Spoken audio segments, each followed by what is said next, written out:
Florida. And as we turn to recovery mode after the storm, we want to get you the latest on Helene as it progresses through our country. But I want to bring in Fox 4 certified meteorologist Katie Walls. Katie, because I want to talk about, before we look at the rest of Helene's track. Sure.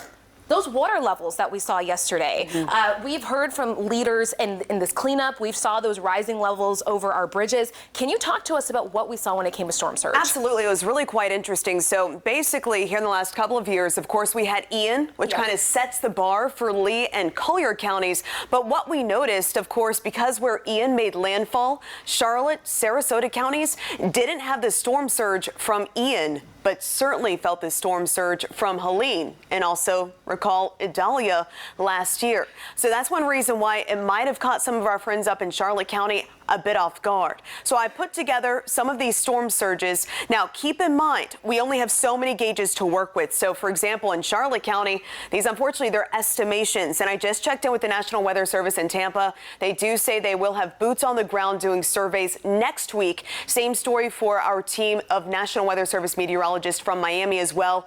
Expected to head over to Collier County. Also boots on the ground tomorrow, bringing you some of those actual measurements. But here's what some of our gauges picked up in Venice, Sarasota County. That surge hit 5.38 feet. Coastal Charlotte estimated at 3 to 5 feet, of course, causing extensive damage, especially there in downtown Punta Gorda.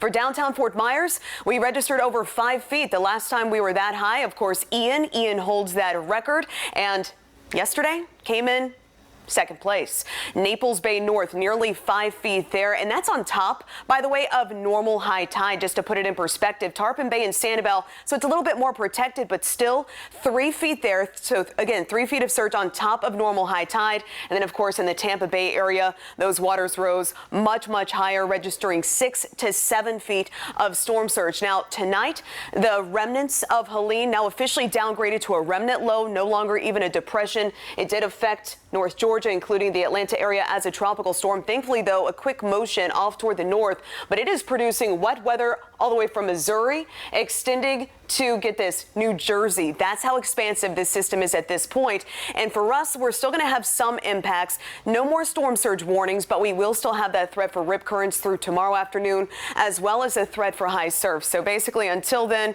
you want to make sure to stay out of the water just to be on the safe side, especially with some of that debris still hanging out.